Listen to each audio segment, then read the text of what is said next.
Assalamu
alaikum, brothers. If I could have your attention, inshallah. Momentarily, we will start with our session after Maghrib. It's going to be a short session. And all the kids that, especially all the kids that who want to recite Quran or have a nasheed prepared, kids, I'm talking to you. There are some kids at the back. Alif. The kids who want to recite Quran and have nasheeds prepared, come forward. All those kids should take a seat here, inshallah. We will just start with your program very soon. So, inshallah, we will have a short half an hour bayan now. When Sheikh Hassan is going to visit somebody in the community, and while some time is spent there, we will have the kids program, citation of the Quran and the sheets. All the kids are, just asked to sit here.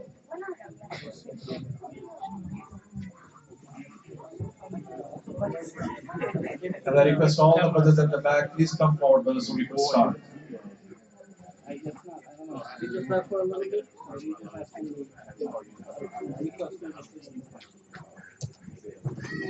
So inshallah, we'll start.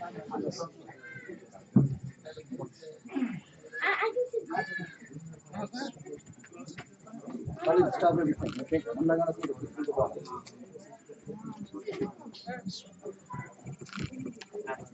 Stuffing in the bottom. Okay, guys?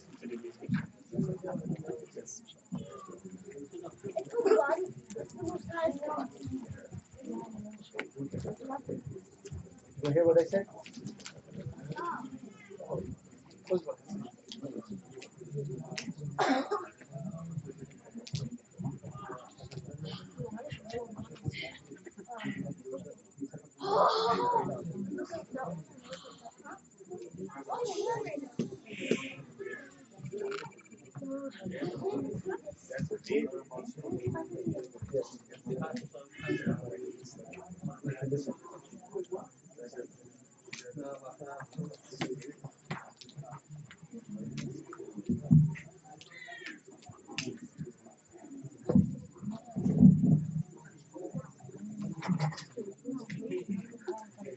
بسم الله والحمد لله والصلاة والسلام على أفضل المرسلين سيدنا محمد وعلى آله وصحبه الطيبين الطاهرين. رب اشرح لي صدري ويسر لي أمري واحلل عقدة من لساني يفقهوا قولي. وبعد، يا أيها الناس اتقوا ربكم الذي خلقكم من نفس واحدة وخلق منها زوجها وبث منهما رجالا كثيرا ونساء واتقوا الله الذي تساءلون به والأرحام إن الله كان عليكم رقيبا. Verily, Allah is all watching over you. The last part of this verse. One of Allah's names is Ar-Raqib, the one that watches, the one that monitors. And I want to share a story with us here, in this brief session. And the story is in the time of Al-Madinah. Again, the Prophet ﷺ being in the Masjid al-Nabawi, and it's time for Salat al-Isha, like maybe perhaps in a few hours, and it's getting darker, but something was happening that day in Medina. There was a thunderstorm. And you know, that's something not very regular in Arabia, to have a storm and clouds, and it's very dark, and thunder and lightning and rain, and right? And back in the day, when that happens, there is no lights. If you have a thunderstorm and dark clouds, you can see nothing, right? So it's kind of dangerous storm. You have to be very careful. And it's you have flashes of lightning, and therefore it's time for Isha Salah. And we know the fiqh ruling, when this happens, you can pray at home. That's fine, that's the rule, right? So the Prophet ﷺ, his home is beside the masjid. He walks into the masjid. Nobody is there because of what's going on. And all of a sudden, the story starts. The Prophet ﷺ is in Masjid al-Nabawi, and he's looking at the door. And I want you to imagine that scene. A flash of lightning comes. And when the flash of lightning comes, he sees a figure coming from the door. And he recognizes the man. He says, Qatada. His name is Qatada ibn Nu'man, one of the companions. Qatada, what brought you in? He says, "Oh Prophet of Allah, قد علمت أن اليوم شاهده قليل فأردت أن أشهد الصلاة معك." And see how they think, see how they use their mind. They're different than us, brothers and sisters. He said the following: "Oh Prophet of Allah, I knew that today very few people are going to be coming to the masjid because of the thunderstorm. So I wanted to be the one to pray with you on that day." Are you following? So like he's thinking how, I see a thunderstorm, I see rain, nobody's going to be going to the masjid, right? I want to be the one to go, and that salah of Salat al-Isha, I will be the only one praying with the Prophet sallallahu alaihi wasallam. He wants to be unique. Don't you want to be unique? He's doing things that he wants to be unique. And he goes, and the Prophet sallallahu alaihi wasallam starts the salah, and he prays, and Qatada ibn Nu'man, he prays Salat al-Isha in the Masjid al-Nabawi. It's him and the Prophet sallallahu alaihi wasallam. Very special, very unique. But here is the moral of the story. After the salah, the Prophet sallallahu alaihi wasallam says, "Ya Qatada, stay where you are till I come back to you. Don't go back home." And the Prophet sallallahu alaihi wasallam goes to his household and comes with a urjun, a branch, a tree branch. He says, "Qatada, that's for you." And Qatada, imagine the Prophet ﷺ is giving you a tree branch. Of course, I take it, right? So he's giving him a tree branch. So Qatada is like, okay, what? He says, this tree branch is going to glow and illuminate for you. 70 in front of you and 70 behind you. What does it mean? It's a miracle of Muhammad sallallahu alaihi wasallam. This tree branch that I'm giving you is going to be a torchlight. When you go outside, you hold it and it's going to glow. And you will be walking and you will see things. This is a miracle of Muhammad sallallahu alaihi wasallam, right? And the moral of the story is the following. This is what we learn from it. Yes, he sallallahu alaihi wasallam performed so many miracles. There are so many, and there are books about it. But when do miracles happen? Do I want a miracle to happen in my life? Like Qatada ibn Nu'man. Qatada ibn Nu'man witnessed a miracle. Why?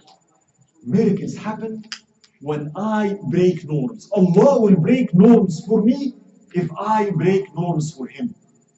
Should I say that again? If you want Allah to do special things for you, you want to be special, you want to be unique, right? You want special things in your life. Do special things for Allah. Do unique things for Allah. Think differently. Qatada ibn Nu'man, remember what we said yesterday in the lecture? That Allah gave us a brain, gave us a mind, and we do not use it properly. One proper way to use the mind is the following. You look in the situation you're in, and you think this thought, what would I do right now? That will be amazing. This is what Qatada did. He saw a thunderstorm. When there's a thunderstorm, it's time to what? Stay home. But the amazing thing is if I, in the thunderstorm, reach the Masjid al-Nabawi and pray with the Prophet sallallahu alaihi wasallam, there will be thunderstorms in our lives. Again, I'm repeating this. Sometimes we have emotional thunderstorms, psychological thunderstorms. We will face problems in our life. There will be thunderstorms. But what Qatada did is what, although there is a storm, I use the storm to worship Allah in a unique way. I want us to look on those moments that come in our lives, what we call negative experiences. In life, there are positive experiences, right? Happy moments. But I can assure you, every single one of us, we are going to experience negative things in this life. If you have morals, if you love, you're going to experience pain. Love and pain come together. Do I love my father? Alhamdulillah, yes. Do I love my mother? Yes. Do I love my children? Yes. Will they live forever? No. What does that mean? The moment you love someone, you're going to experience what? Pain. It has to happen. If anybody loves me, will I live forever? No. So, in this life, whenever we have a good moral stance, do you love Muhammad sallallahu alayhi wa sallam? Yes, that will come with a great pain. You know what the pain is? It's not from him. The pain is when you hear people insulting him. What will it cause you? Know how painful that is?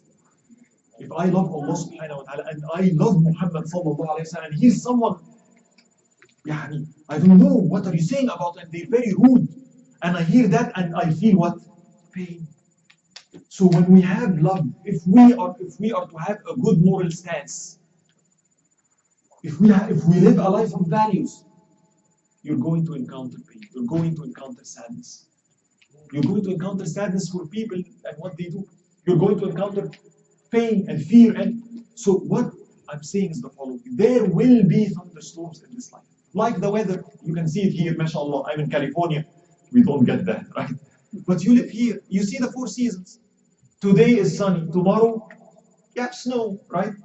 They come and they go. They come and they go, right? Thunderstorms will come. Moments of pain will come. For a believer, the so-called negative experience, he treats it differently. Most people around us, they live a life of what we call experiential avoidance.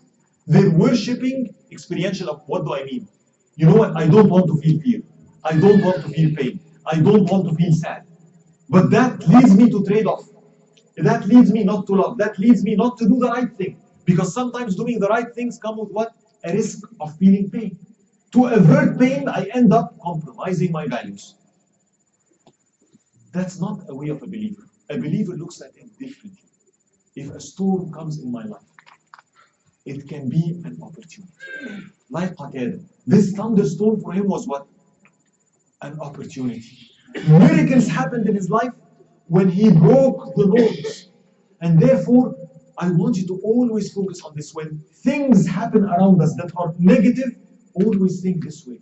What can I do in this negative experience that will be unique, that will be amazing? Like the story I gave you yesterday of the doctor, if you remember, right?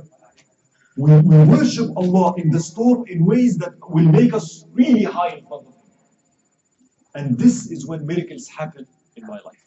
Ibn Ata'illah Secondary, summarizing this concept, says the following. كيف تخرق لك العوائد وأنت لم تخرق من نفسك العوائد? How do you want Allah to break norms? Special things happen in your life. Unique things happen in your life. Unique spiritual gifts being given to you. Do you want this, the unique gifts? Do you want special spiritual gifts from Allah? I want them. I want them. Wallahi, I want special gifts from Him. And He says, how do you want speciality, uniqueness, norms to be broken in your life if you did not break the norms of your habits and yourself? What does that say? I have habits of sleeping. I have habits of eating. If I want unique things, the more I break up those norms, the more I do unique things, the more I do special things in my life, the more that Allah will grant me of His special gifts. I'll share one with you that I was sharing with one of our brothers. For example, I'm coming here, I'm on an aeroplane, I'm traveling, right? Let's again remember what we said. The thought is, what can I do now, Ya Allah, that will be really good? Oh, dua al-safar, right? Great. Tasbih, great. But I want something that's, what will look really good in front of Allah? You know, something unique, something that other people don't do. I want something special. You know, only me did it. I'm using my mind properly. See, we invent, we have patents. Can I have a patent in ibadah too? Maybe, right? Not a bid'ah, of course, no, right? So, as we're traveling and I'm in the aeroplane, and you look down from the window, what do you see? You start seeing houses, right? What if, as I'm traveling with the airplane, I start making dua for each household? What if I'm driving my car and I see cars driving by and I start making dua for each car that passes by? Can you make dua for non-Muslims? Of course, yes. Can I ask Allah to guide them? Of course, yes. Of course, yes. Can I ask Allah subhanahu wa ta'ala to protect them from harm? Yes. And we will speak more about that tomorrow from the Prophet sallallahu alaihi wasallam, inshallah. So, a unique thing is what? Can you imagine if all of us do this? When I become a source of hype. When I'm driving the car, nobody knows. I can put it for you. Jum'ah. You know, Jum'ah Salah, when you come to the masjid early and you recite Surah Al-Kahf, see how I'm focused? I'm going to recite Surah Al-Kahf, I'm going to be in the masjid, I'm going to do Salatu ala Nabi, because he ordered us to do that, but I want to do something unique. So what will I do? I'll be sitting here and I'm watching people entering this masjid. And I will do the following. Every person that enters the masjid, I'm going to be making dua for him. And different du'as. I see a young guy, may Allah bless him and grant him to memorize the Quran. I see an elderly guy, may Allah keep him safe and keep his health for him. I see a man and his wife entering the masjid, may Allah put sakina into their marriage. You see what I'm saying? Nobody knows that, but I'm sitting in the masjid doing what? As I'm looking at each one of you, I'm making a dua, a dua, a dua, a dua. Is that special? When we do special things like that in front of Allah, then in return, Allah does special things and miracles in your life. The reason I'm sharing this example with you, I'm going to give you one more story and I'm going to go to something practical.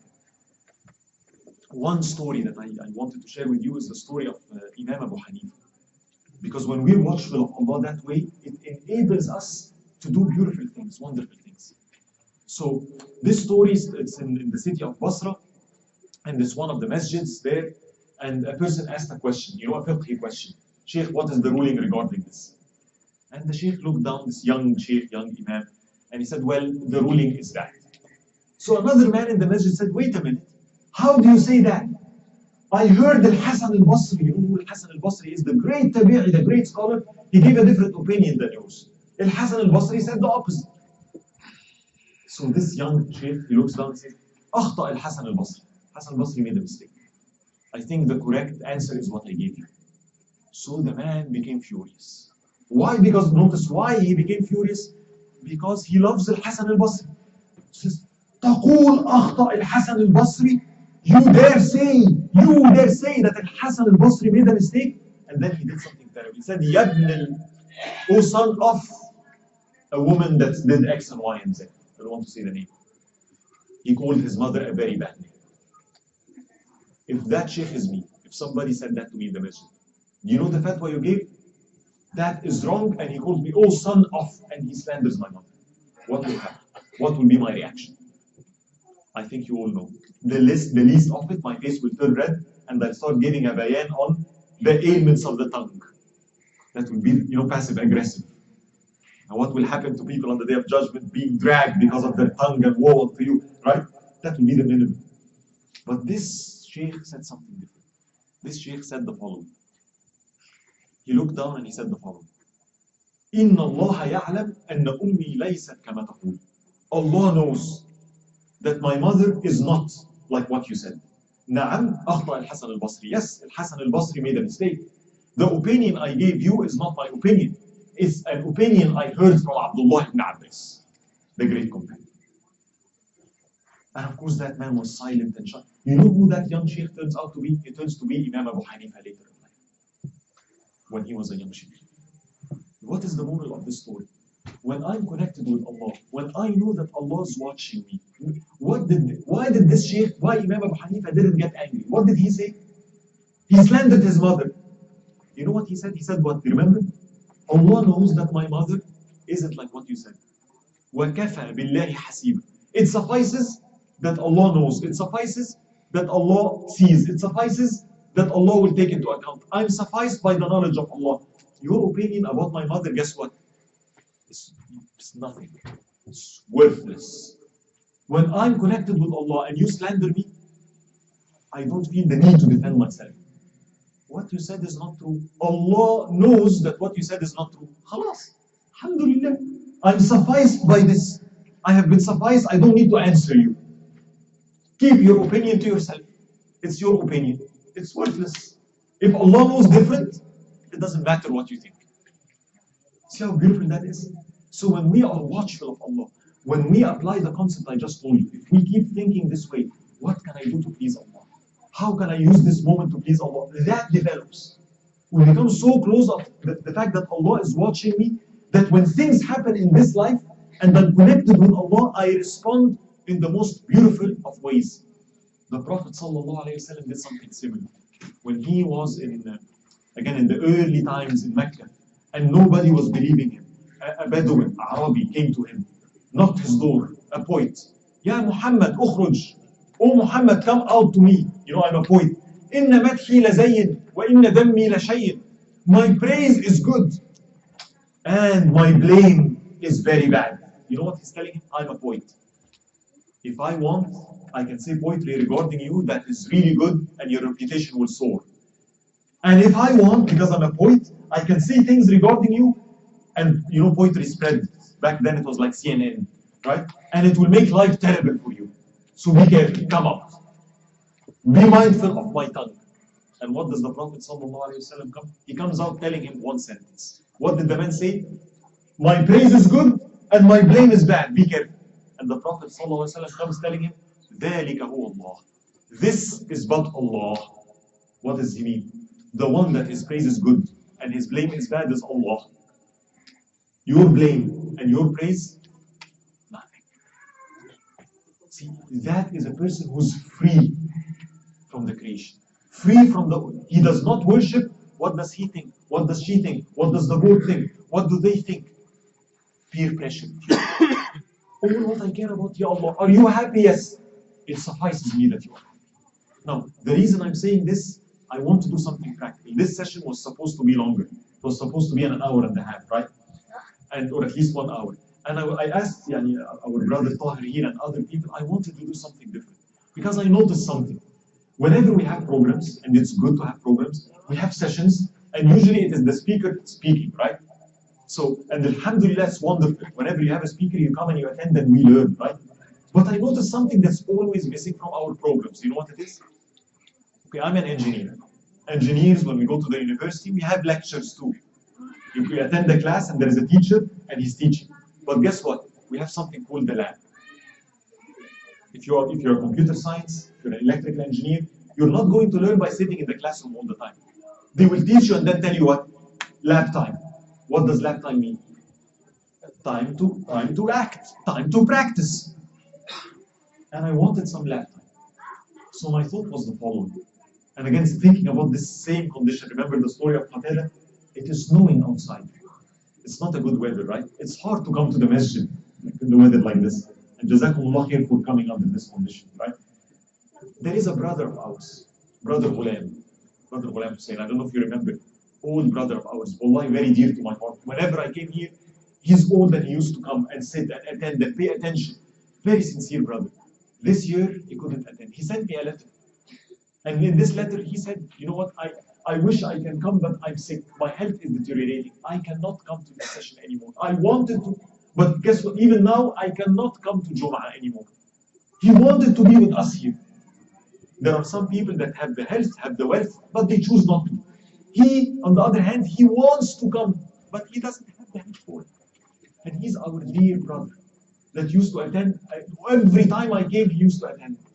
So I thought to myself, what if, instead of him coming, I went to him in this weather. And I spent half an hour, let me do a special session for him. What if I ask you, brothers and sisters, why don't we go for him? Why don't we visit him? Yeah, we don't, if all of us visit his house, that's not going to be good. We should be organized. What if we visit him with this intention? Ya Allah, we are visiting a sick person. We want to bring joy to him. And all what I want you to do, yes, you ride your car, you drive And all what you're going to do is you go in, say Assalamu alaikum, make dua and go out. Because again, we have to be organized. We cannot, all of us, go to his house, right? So 2 by 2, 3 by 3, it will take us, what, 20 minutes. Does that have an impact on him? Is this an act that Allah loves? Is this a unique act? Instead of him coming here, we'll bring us to him. It's something that's good. Are you following? So I thought, maybe we can do that. And if not all of us, at least some of us. At least a group of us. We will go and say, you know what, the brothers, all of us, we missed you so much, we love you so much, we wanted to come to you. We wanted to visit you. And as you know, the hadith are many regarding this aspect. Right? So that is my intention, to at least take this time and implement something. And again, the reason I'm sharing this with you, I told it to the kids. When we learn from people, when I learn from my sheikh, honestly, I just don't learn from his stomach. This is one of the first things my sheikh told me. You learn by observing. One time he even attended, and there was supposed to be a khatira after Fajr, and he sat down and he started doing dhikr, and all of us are waiting, and he's doing dhikr, till the time of shuruq. He turned to us, said it's time for shuruq, let's place our duha, al-ishraq. He prayed, and he said, my khatira today is no khatira. I don't know if you noticed what he said. I wanted to teach you something. I don't know if you got what he said. You watching me in dhikr, you stay in dhikr, that's my khatira. Lab, work, implementation. We talk, good. But can we have a segment when we actually do something? Can we have a segment when we do some dhikr? Can we have a segment when we do Quran? Can we have a segment that we visit people? So at least that is my intent. So please forgive me, I know I should have a session with you here, but I intended to do something out of the box. Something that I hope, with the blessing of Allah, maybe blesses the rest of the program. Something that may be a reason why that Allah subhanahu wa ta'ala would forgive me and forgive my sins. So I ask your permission, inshallah, that I would leave and I would go visit him, inshallah, and return at Salat al-Isha. No? جزاكم الله خير. سبحانك اللهم وبحمدك لا اله الا انت نستغفرك ونتوب اليك. والعصر ان الانسان لفي خسر الا الذين امنوا وعملوا الصالحات وتواصوا بالحق وتواصوا بالصبر. جزاكم الله.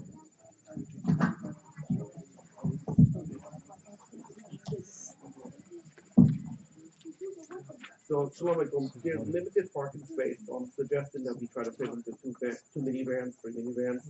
And like Sheikh said, we're going to just go in and give him salam. Sheikh is going to stay with him 15, 20 minutes, 30 minutes, whatever. The rest of us will just give salam and then leave, okay?